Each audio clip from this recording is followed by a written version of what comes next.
In this episode of Carnage, the Trolvo build continues.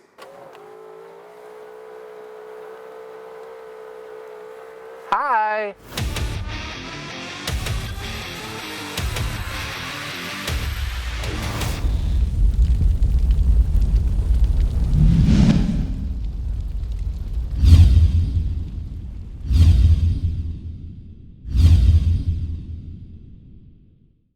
Let's get started.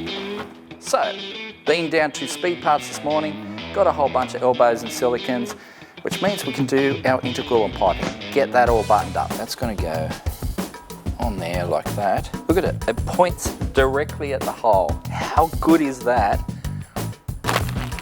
So 45 alloy will go through the hole. So I've got to basically just work out where I'm putting my bend in relationship to the hole.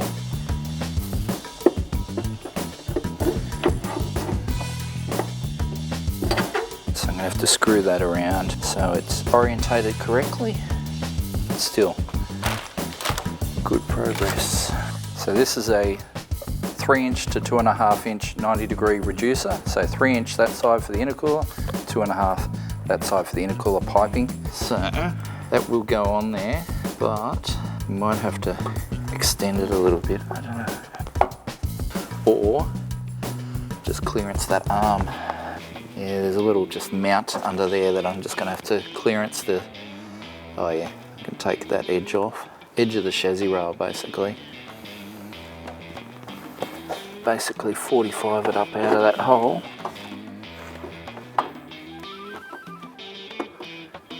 So let's move this for the moment.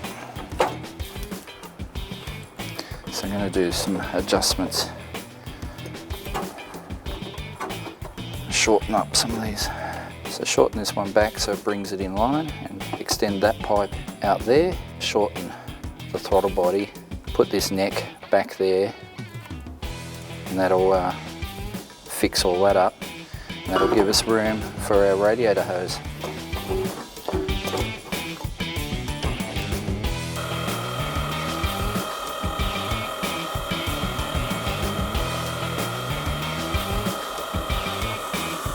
So that was one of those don't try this at home moments, kids, but it seems to have cut it off pretty clean.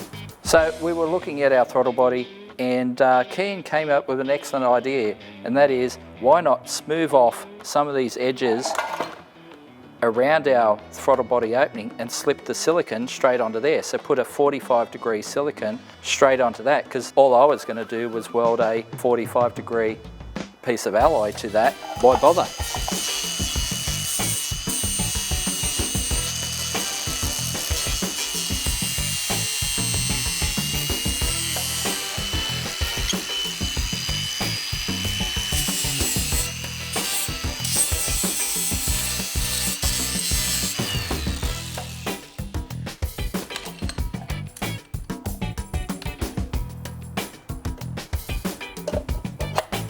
Alright, so if we cut that off short, that points directly at our hole over there.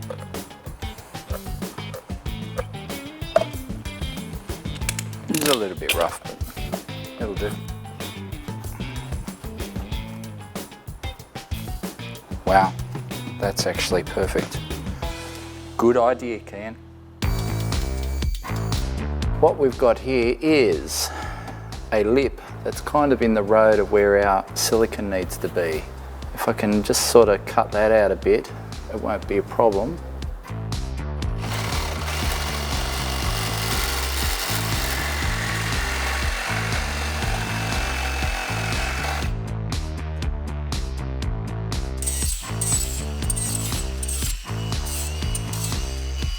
He's an artist, they said.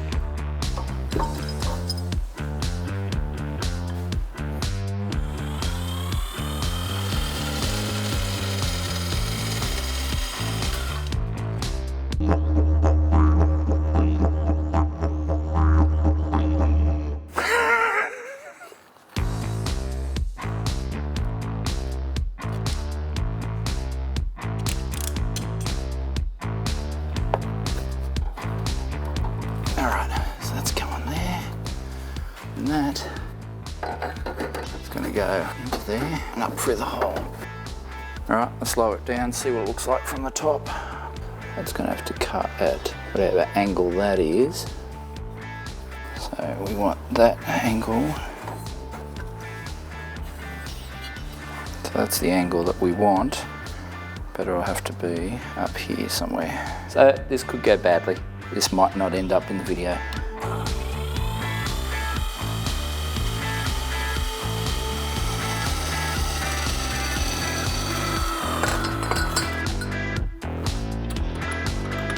The danger is if you cut that at the wrong angle, you have to cut it at precisely 90 degrees to the angle of the bend.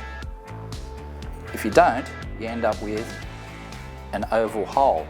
That looks like a round hole to me. All right, so that's going to go on there, like so. Then we'll use our 45 silicone to go to there.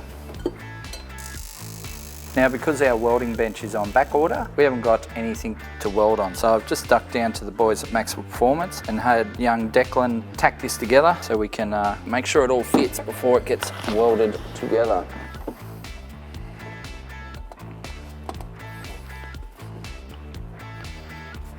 And that go on there like so. Basically, that's what we're looking at.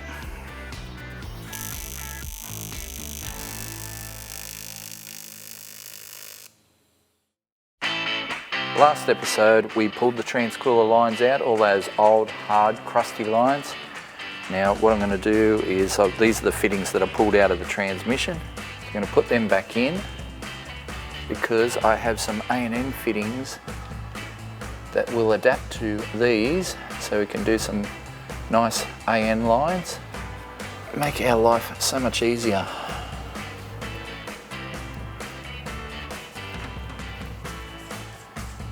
Screw that one in there. Okay, just nip them up. Get this 45, and that points it out away from the box. So we've either got an easy path over to the inner guard, or I can tuck it in down along here past the sump. Either way will work because we've got enough room to make a bend there away from the exhaust system. Let's put them on some hose. The end of this was a little bit frayed, so if you want a nice tight cut, you basically tape up the end. Gives you a nice fresh end to work with. Slide that over there.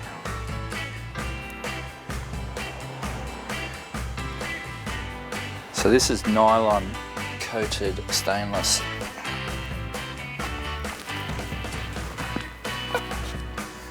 I reckon that's pretty much right. So we'll lock that up in the vise. We'll put our hose end in. I'm gonna have to bolt this vise down one of these days.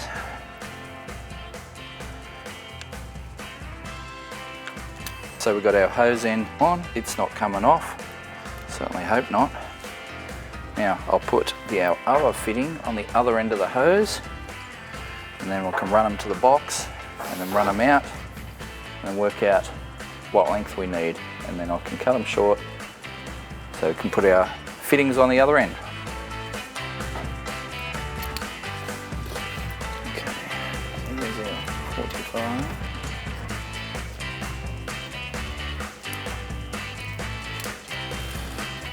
There's our straight.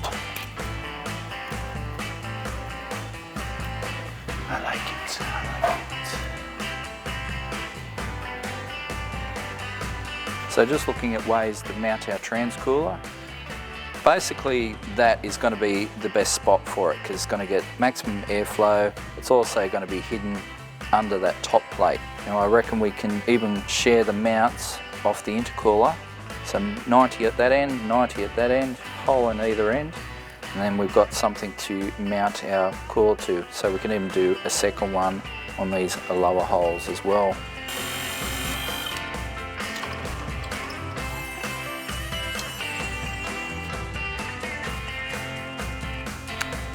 Voila.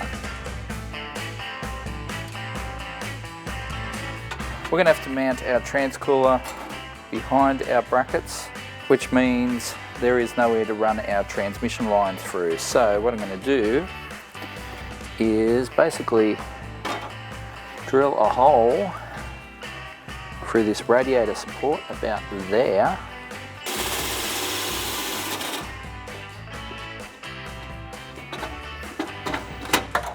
Okay, now that's come loose. I don't know how, but anyway. Hole drilled.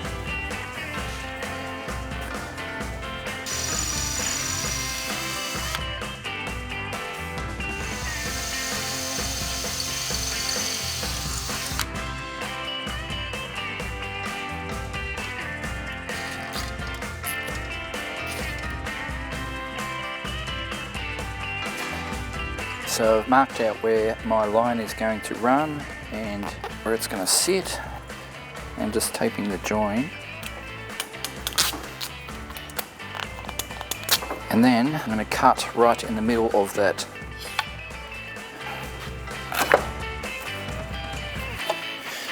Down around there, through there.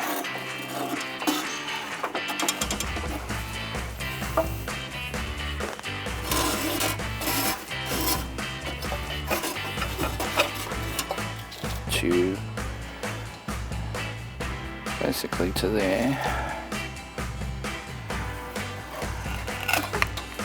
Because the lines are going to be different lengths due to the distance of the fittings apart on the transmission, I had to make sure I marked them appropriately.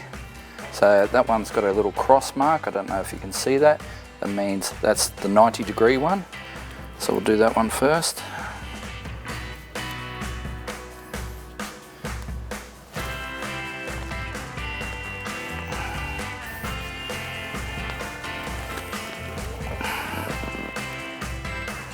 And we're done. And I know which is which because one has a straight and a 90, the other one has a 45 and a straight. So those two go on the transmission end, those two go on the transcooler end.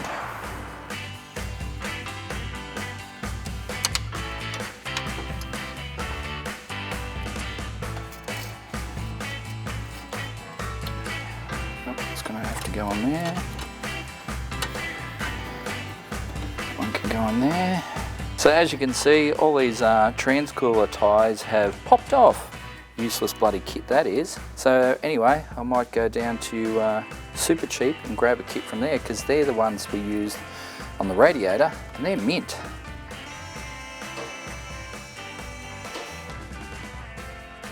So we'll have to tie these lines up out away from the steering shaft, but I'll just nip these up now.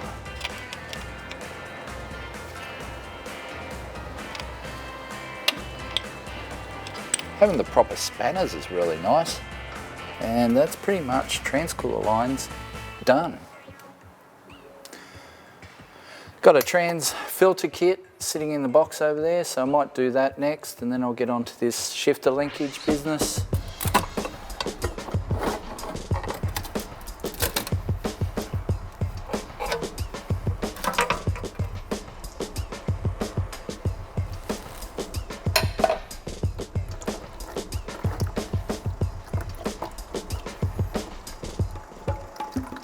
Wow, that looks disgusting. Oh, there we go. Here we go. That is nasty.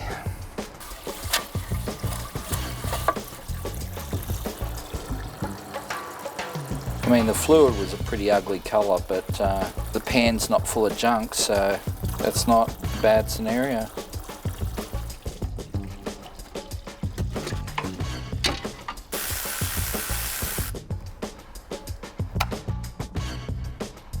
So given that we don't know the history of this transmission, a new trans filter kit is cheap insurance.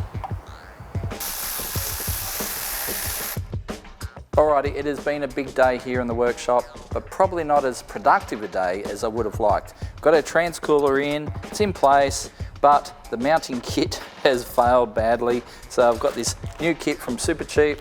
It'll do the job. I know they work really well. So that's in, We got our lines run, the fittings done, so that's all done. I've dropped the trans pan, had a look inside. Trans doesn't look too bad. The oil did look pretty ugly, but the trans pan wasn't full of junk, so that looks pretty promising. Intercooler piping is pretty much done. Just waiting on a couple more silicons to finish that off, and then we can move on to the sump, seal the engine up. Hopefully, it will take a miracle, but hopefully fire this thing up tomorrow.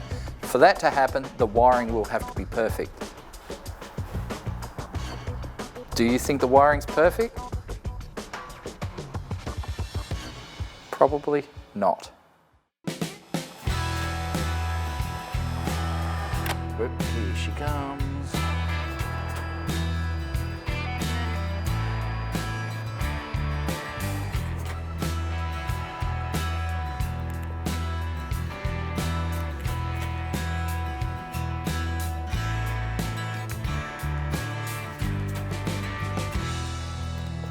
Time to bolt it up.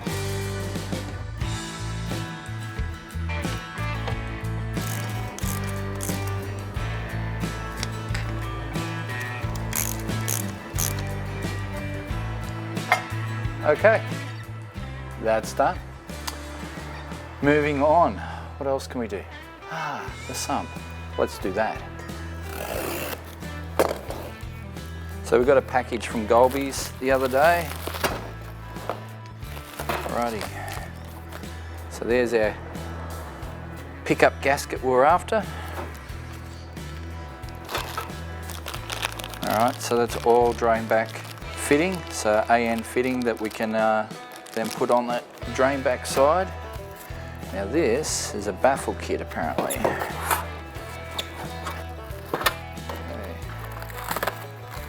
So front sump engines have a bit of a problem with all the oil racing towards the back when you launch them hard. So there's a block off plate for our other side, it's handy. And then this baffle should keep most of the oil near the pickup.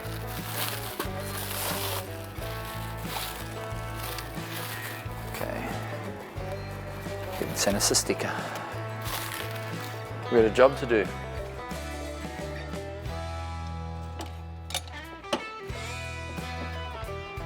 So that's going to have to clear our pickup. So if I put that in there like that.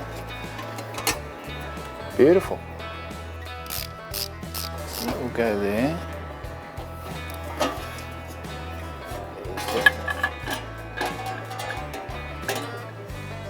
Got a little bit of an interference issue there. So we just clearance that baffle plate.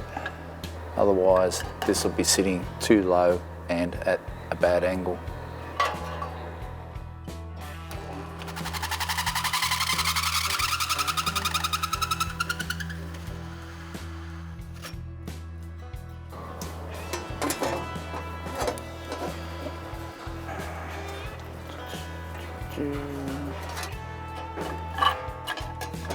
Look at that, perfect, plenty of room.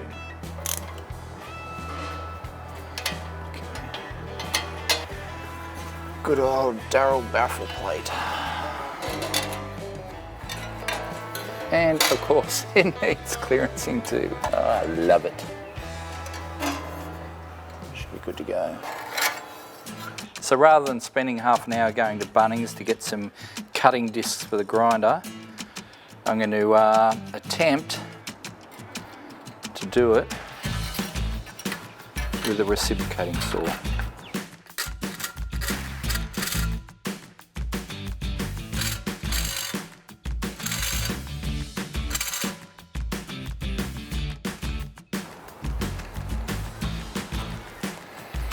Let's see if it fits. Okay, where was it going?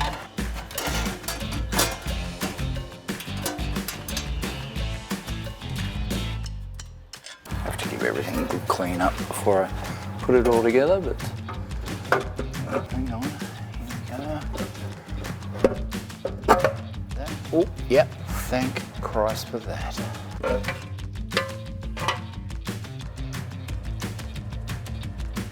Okay, so we've got a little block off plate for our oil level sensor hole.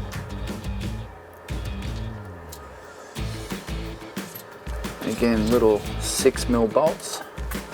Seem to be pretty common on this engine.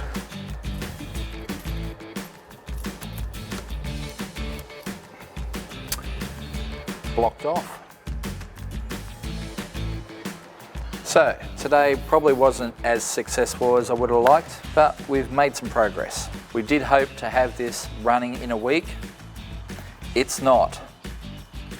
It's not even close. There is a big list of things that need to be done, and we're no closer to that, unfortunately. Come see us on Monday. After a nice weekend's rest, we are back in the workshop. So we've got a lot to do at the moment. So I reckon it's just time to work the list. We've got a big long list. Let's just start ticking some items off. Let's start with some trans fluid. Here's some I prepared earlier.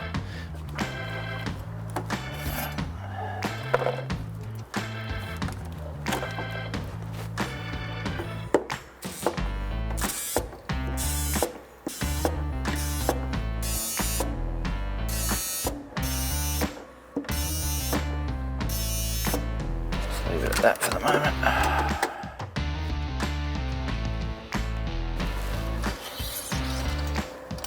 So we've talked about our oil return fitting before. Now, we can adjust it so it goes on, and we can use that side because that goes to the rear turbo, but this one is pointing up and in towards the block. So it's really in the wrong spot. So what I'm going to do is, I can't find the right fitting, certainly not in any short period of time. No one seems to have one that I can get, but so I figure let's slice that off and weld an AN fitting either to the end or to the side. Either way will work. So I'm just looking at our little bandsaw at the moment. Now this isn't really recommended doing it this way, but what are you going to do?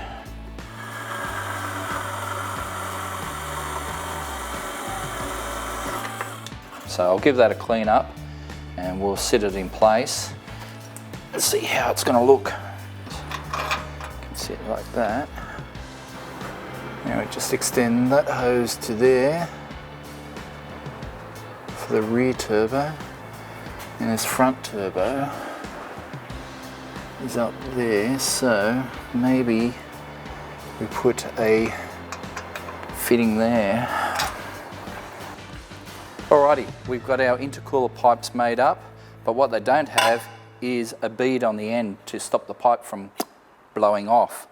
So what I might do is drive down to Hare and Forbes to the showroom, see if they'll let us use their bead roller.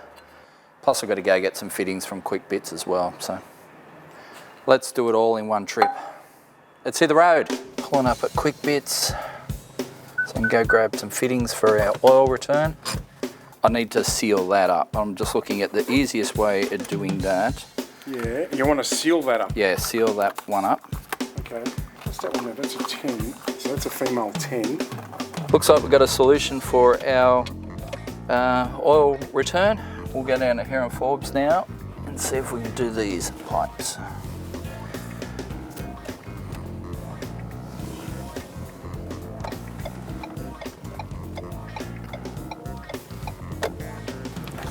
Let's roll.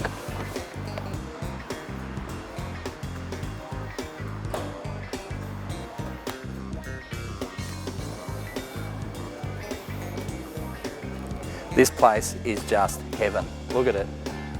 Every machine you can think of, every machine you could ever desire. But yeah, we're down here with our little pipes. I'm going to just put a bit of a bead on these so the silicons don't blow off when we put them in the car.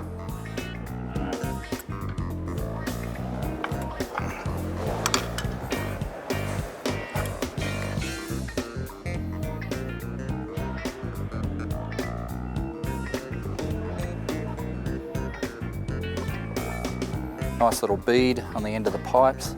they're not going to blow off now, so we can go back to the workshop, install these into the car. Should be all good to go. It's going to be nice and tight over here. There you go. Alrighty.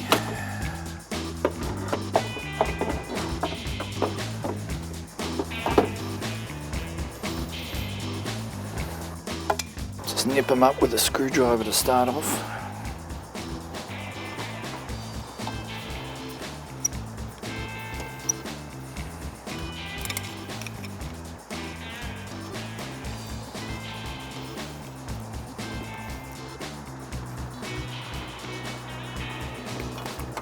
Rotate you around.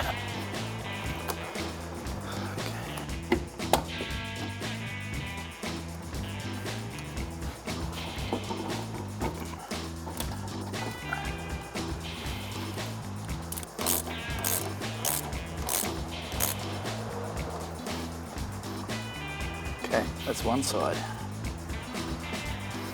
Okay, this one.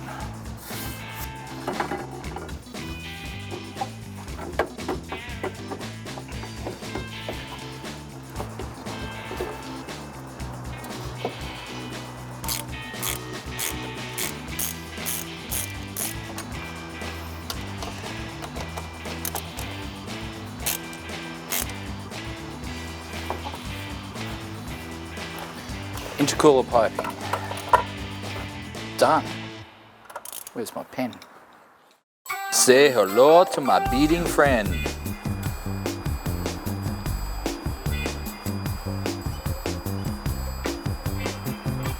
Ah, there we go.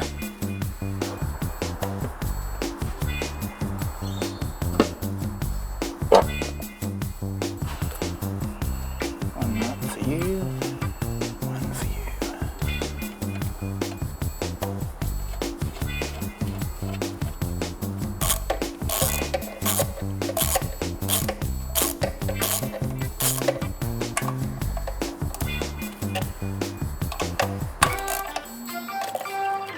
Wow.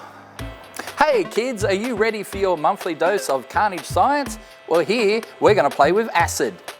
So what we're doing today is sorting out our oil drain back issue. So what we have is a fitting 45 degree -12, and then we've got our fitting that we cut our end off. Now of course that fitting is anodized, so we're going to have to remove that coating before we can slice the end off and we can weld it basically onto there. So we have a -12 fitting on there, angled the way we want it. Now what we've got here is caustic soda or sodium hydroxide. Basically it's an acid. So you're going to have to be careful, use your gloves, use your safety glasses. Now we're just going to pop some of that in there, create an acidic solution, and then drop that in, and they reckon in a minute the anodizing will come off. It says 60 grams per litre. I've got about 2 litres there, so I'm looking for 120 grams. So that's about 1/5 of the granules I have here. So now you add this to water, not the other way around. Never add water to acid, always acid to water. A to W, that is the way to do it, always. Let's drop that in. See what it does. Of course it's gone all milky. Oh, it's warming up. Look at it, it's turning. The colour change. I think that's up to where we need to be.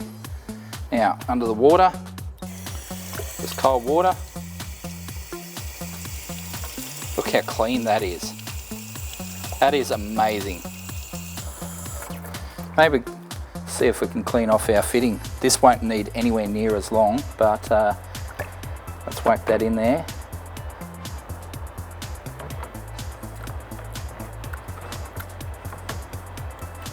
Oh, look how clean it comes up. Wow.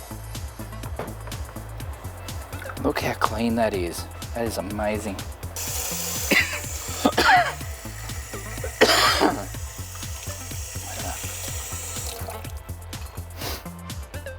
Okay, let's clean that up quite nicely. So what we're going to have to do is, yeah, cut one end off that, and then we will insert and then weld it into position. Bingo bango. Being naughty once again.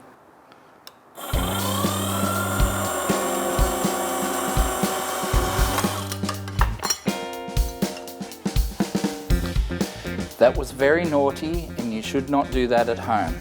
Got our -12 fitting, goes onto there. So that goes onto there. So slide that onto there.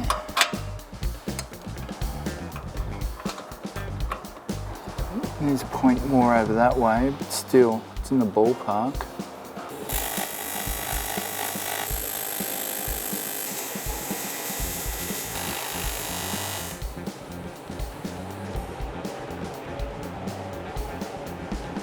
So there's our remanufactured fitting.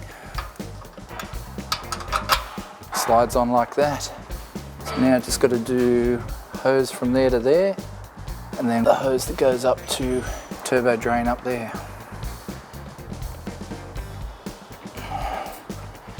Come on, baby. There we go. There's the oil return for the back turbo, and then I'm going to reinstall the one for the front turbo up there. It's poking back up in there. So that is going to be our hose for there.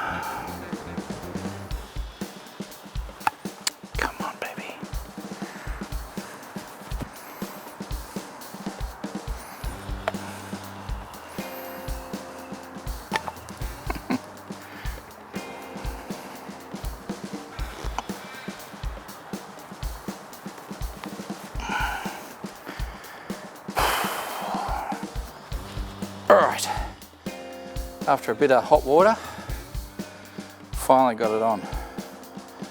Now the fun end.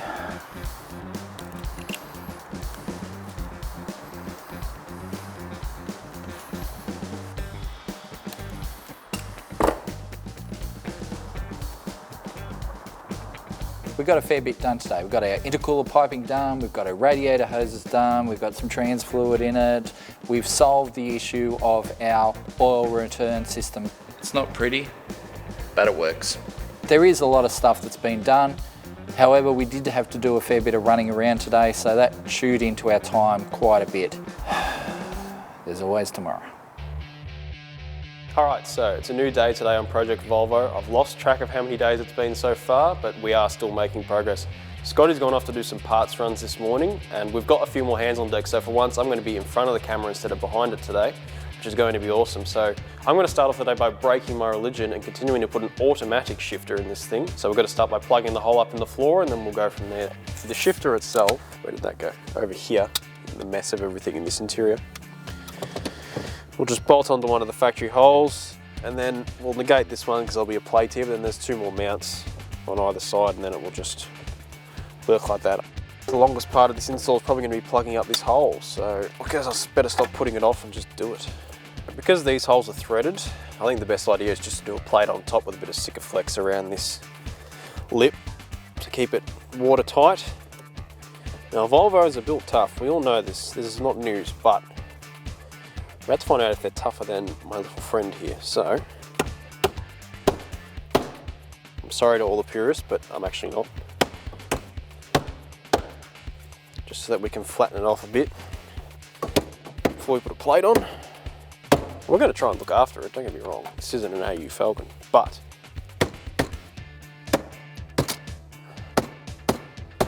there comes a time where smashing things is just the easiest option, even if it does bend the floor a little bit.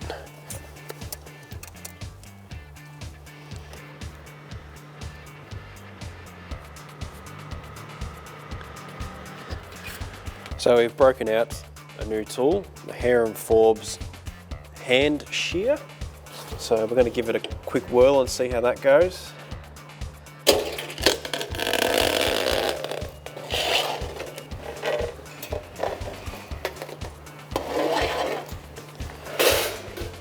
There it is, nice and straight.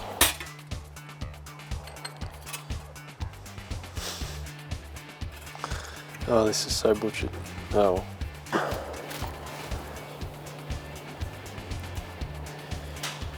It's starting to take shape.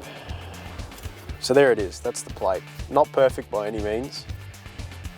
Many bends and cuts later. But all that had to do was cover the hole, so once we put the shift box over the top of it, you will never even know it was there.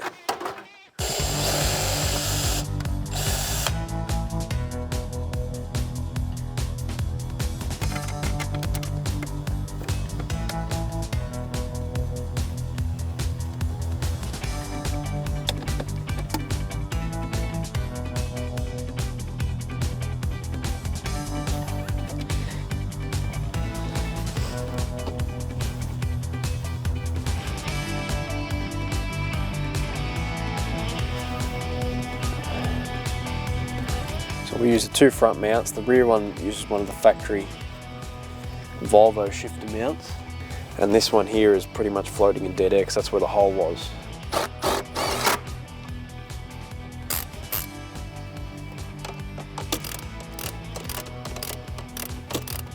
Okay, it doesn't feel like the shifter is actually mounted now. So forwards, backwards, up and down, etc.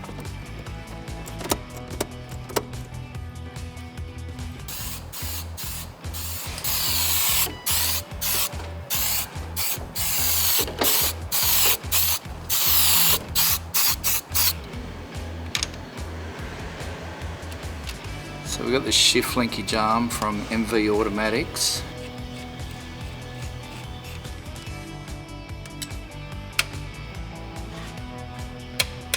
So that'll be first, that'll be second, drive, neutral, reverse, park.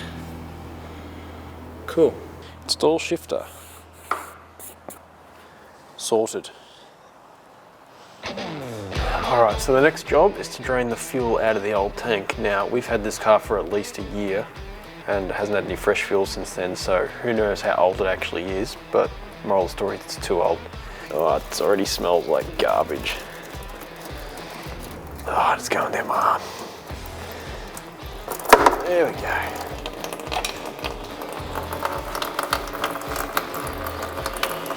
That looks clean, but it doesn't smell nice.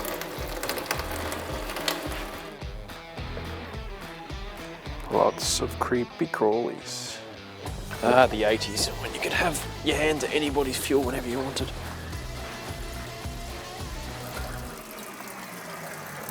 We'll screw the plug up tight now and put some more fuel in there to stay in there. And then when the time comes, we can crank it over and see if it'll drink it up.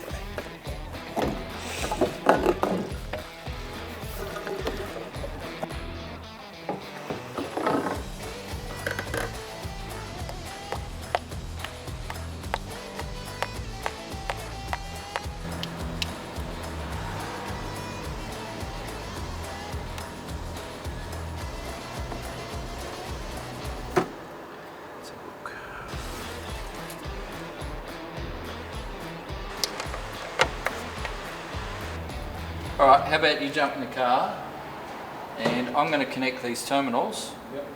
And we will see what happens. I might stand outside in case fire happens.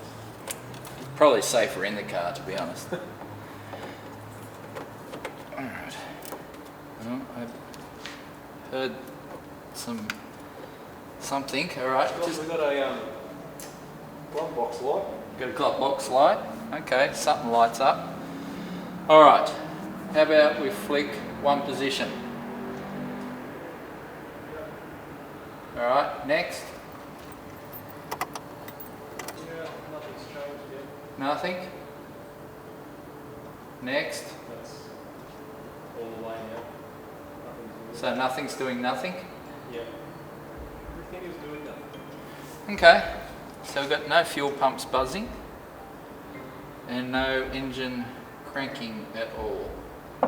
So this is all of what we have. This is it. One crummy little light.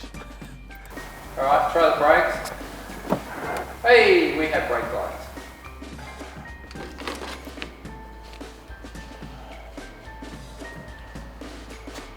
we can cross one more thing off the list, and that is that we checked the wiring. We can tell you right now, it does not work. And unfortunately, that is where we're going to have to leave it this episode. We thought we were going to have this all running and on the dyno, but unfortunately there is a lot more wiring in this car than we anticipated. When we bought the car, we were told it was wired and it was plumbed and all that, but unfortunately that just isn't the case. So now we have to decide, do we wire in that factory 1JZ computer, or do we go get a Howtech and start afresh? Don't know, but whatever we do, you will see it on a future episode of Carnage.